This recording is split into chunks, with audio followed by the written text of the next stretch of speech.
10명 중에 4명, 39%가 미국의 상업용 부동산이 가장 큰 문제의 원인이 될 여지가 있다라고 얘기했어요.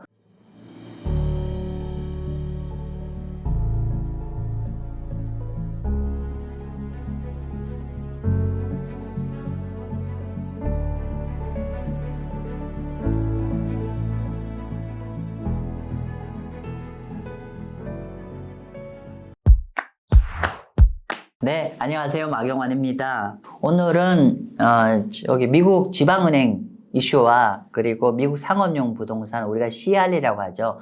Commercial Real Estate, 상업용 부동산이라고 얘기하는데 오늘 이 주제로 한번 채권 시장과 한번 연관지어서 한번 설명을 좀 드려보도록 하겠습니다. 먼저 첫 번째 제가 슬라이드를 준비한 거는 뭐냐면, 제가 이번 달에 아직 제가 공유를 못 해드렸는데 2월 달에 글로벌 펀더멘털 서베이 자료가 나왔습니다. 그 결과 중에 하나가 어떤 질문이었냐면은 여기 있네요. 한번 보겠습니다. 어떤 얘기냐면은, 만약에 미국에 어떤 신용 이벤트가 발생한다고 했을 때 어디에서 가장 많이 시스템 위기의 진앙지일 건가, 원인일 것인가에 대한 질문을 글로벌 매니저한테 해봤더니만 어떻게 해요? 10명 중에 4명, 39%가 미국의 상업용 부동산이 가장 큰 문제의 원인이 될 여지가 있다라고 얘기했어요. 지난달만 하더라도 지난달, 그러니까 여기 보세요. 12월 달, 1월 달, 2월 달인데 갑자기 크게 점프했네요.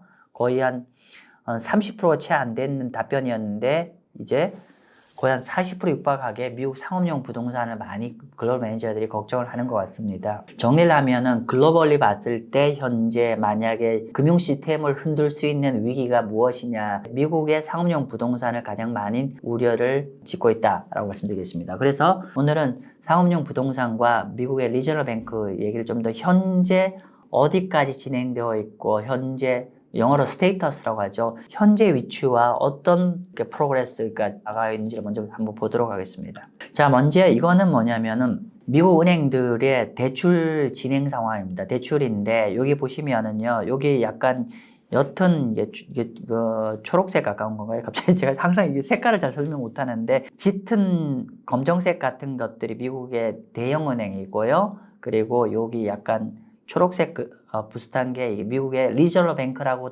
얘기하고 스몰 뱅크라고도 얘기하죠. 그래서 은행의 대출 추이입니다. 보니까 어떻게 되냐니까 보니까 한번 볼게요. 여기가 이제 요 점선이 언제냐면, 요 첫 번째 점선은 미국의 연준이 금리를 인상을 개시한 시점이고요. 그리고 요 두 번째 점선은 미국의 실리콘밸리 은행이 파산이 되는 시점입니다. 그래서 우리가 실제로 이제 연준 금리 인상이 개시된 시 이후에도 일정 부분 대출이 계속 늘어났는데, 실리콘밸리 사태 이후부터 해서는 은행들 대출이 이제 굉장히 크게 감소를 하고 있죠. 그래서 현재 대형은행과 중소형은행 모두 다 계속 대출 증가세가 계속 둔화가 되고 있는 상황입니다. 그죠? 이게 팩트입니다. 현재 이렇게 진행되고 있고, 이미 대형은행 같은 경우는 이제 대출 증가세가 거의 이제 똔똔까지 왔고, 대출 증가세가 좀 있었던 스몰뱅크마저도 계속 좀 줄어드는 추세이다. 그래서 위에 제목이 있네요. 이렇게 대형은행과 스몰뱅크의 대출의 성장세가 계속 둔화가 되고 있다. 기본적으로 대출이 둔화가 되면은 그만큼 경제 잘 돌아간다는 얘기고, 대출을 받기가 어려워진다면은 그만큼 경제가 힘들어지겠죠. 그러니까 그만큼 은행에서 대출을 줄여 나가고 있다는 거는 그만큼 경제에 직간접적으로 약간은 데미지를 주는 방향으로 흘러가고 있다라고 이해하시면 될 것 같습니다. 자, 그 다음에 제가 갑자기 이제 앞에 얘기가 CRE, 미국 상업용 부동산 얘기를 하면서 제가 이제 갑자기 은행 얘기를 했는데, 그 이유는 뭐냐면은 미국의 상업용 부동산 CRE, Commercial Real Estate의 절반 이상을 은행들이 갖고 있기 때문에 그렇게 말씀을 드린 거예요. 한번 볼게요. 여기 초록색인가요? 초록색으로 보시면 미국 전체 상업용 부동산이 요렇게 그러니까 3.3 트릴리언, 한 10년 전에 3.3 트릴리언인데 지금 6 트릴리언 달러로 거의 배 이상 늘었는데, 이 배 이상 늘은 거가 상업용 대출이 뭐 여러 가지 대출을 받았겠지만 그 중에 한 절반 정도가 은행에서 대출을 받았다. 그래서 결국 상업용 대출에 문제가 발생하면은 이 대출을 많이 내준 은행들도 문제가 되겠다라고 이해하시면 될 것 같고요. 마치 이런 거죠.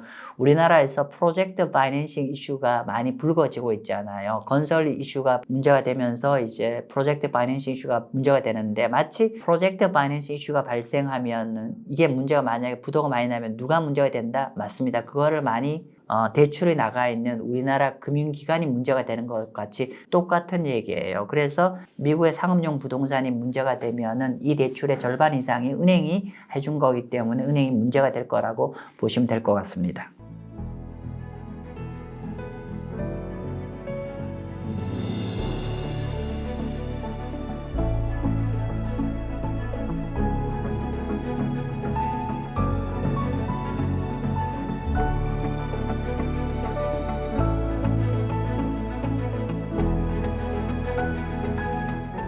자, 그리고 특히나 전체 대출의 한 절반 정도를 이제 상업용 대출의 절반을 이제 은행이 해줬다고 얘기를 했는데, 그 중에서도 여기 보시면은 특히나 여기 전체 대출에서 리저널 뱅크, 중소은행이 담당하는 규모를 얘기를 하는 거예요. 근데 여기서 오늘 뭐 시간이 너무 제가 길게 하면 여러분 싫어하실 거잖아요. 좀 짧게 하면은, 예를 들면은 이런, 그러니까 그 컨슈머 론, 그러니까 소비자 대출이라든지 전체 대출에서 보면은 중소은행이 미국 전체 은행에 대출을 하는 규모가 채 40%가 안 돼요. 그런데 CRE만 유일하게 좀 달라요. 그러니까 상업용 부동산 대출은 전체 은행 대출에 중소은행이 커버하는 게 거의 한 70%입니다. 그러니까 상업용 대출의 70%가 은행 중에서 중소은행에 대출을 주고 있다. 그러면 이게 무슨 말이냐? 상업용 부동산 대출이 문제가 된다고 하면은 미국의 중소은행이 직격탄을 맞게 되는 구조이라는 거죠. 좀 더 다시 얘기하면은 상업용 부동산 대출의 70%의 은행 대출이 리저널 뱅크에서 나갔다라고 이해하시면 될 것 같습니다. 그리고 그러니까 리저널 뱅크 중에서도 어떤 애들이 이렇게 대출이 많이 나갔냐면은 보시면 여기 규모가 있어요.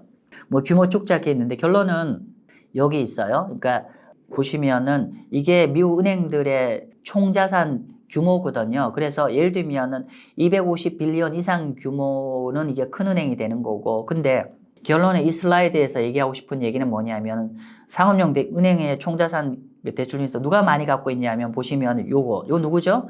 1빌리언과 10빌리언이라고 했으니까 그냥 쉬운 말로 하면은 은행 자산이 크지 않아요. 한 1조에서 10조 정도 되는 은행 규모에서 전체 론의 35% 가지고 있고, 그리고 요건 뭐죠?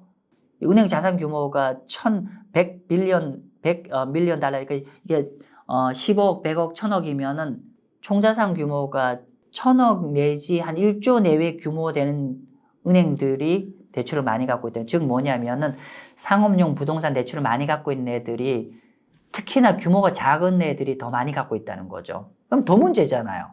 그죠? 규모가 작은 은행이 대출을 많이 갖고 있어 혹여나 상업용 부동산이 뻥 터져버리면은 총자산이 작은 데서 이걸 많이 있으면 이게 커버가 안 되잖아요. 마치 그런 거죠. 그러니까 그렇게 보시면 될 것 같고요. 자, 좀 더 보며 볼게요.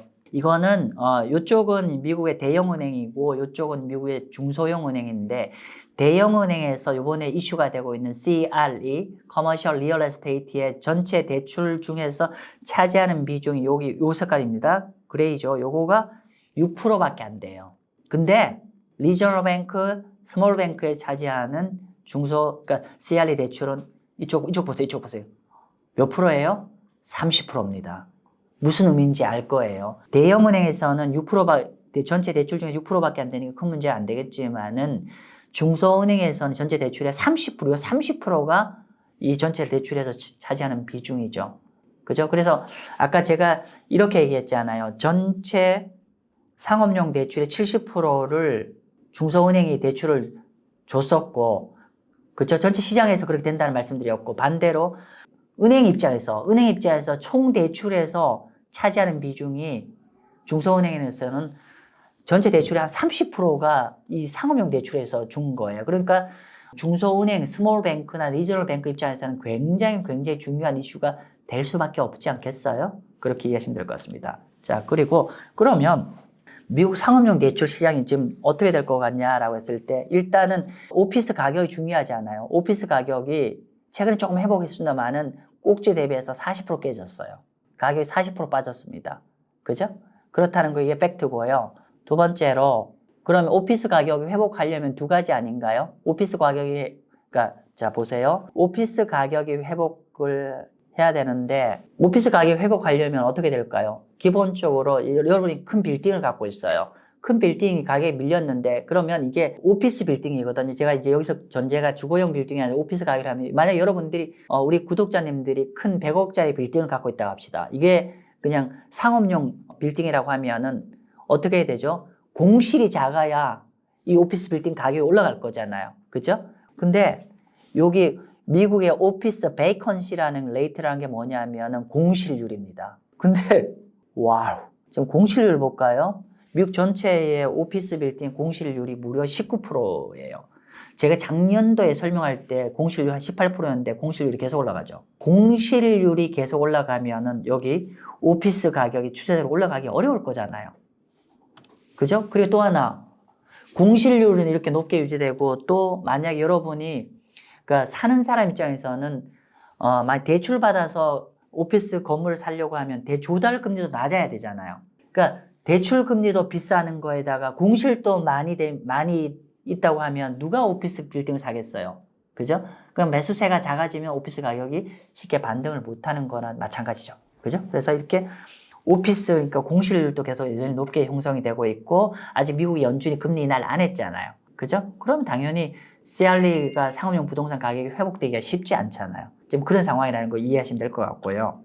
자, 이거, 그죠? 아까 제가 중소은행 얘기하면서 또 하나의 우리 좀 걱정거리가 뭐냐면은, 기억나시나요? 우리가 실리콘밸리 은행 터질 때 어떤 얘기 있었죠? 미국 국채금리가, 얘들이 국채를 많이 갖고 있는데, 국채금리가 많이 올랐잖아요. 그러면 국채금리가 많이 올라가면은 기존에 국채 들고 있었던 사람들의 가격은 어떻게 되죠? 가격은 손실을 보잖아요. 자, 보세요. 와우. 이게 미국의 투자은행, 그러니까 미국 은행들이 채권을 투자해서 지금 평가손 규모입니다.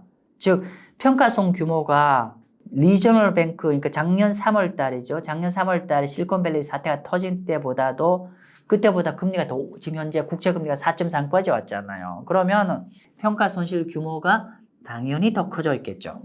그래서 요 영어로 적혀 있어요. Unrealized loss는 뭐냐면은 아직 팔진 않았으니까 실현 손실이 아니라 평가 손실이라는 뜻이에요. 이렇게 평가 손실이 굉장히 커졌겠죠. 왜 커졌을까요? 샀을 때보다 금리가 더 많이 올랐으니까. 그래서 아무튼 은행들 이렇게 지금 금리가 올라가면 갈수록 평가 손실 규모가 더 커지게 되겠죠.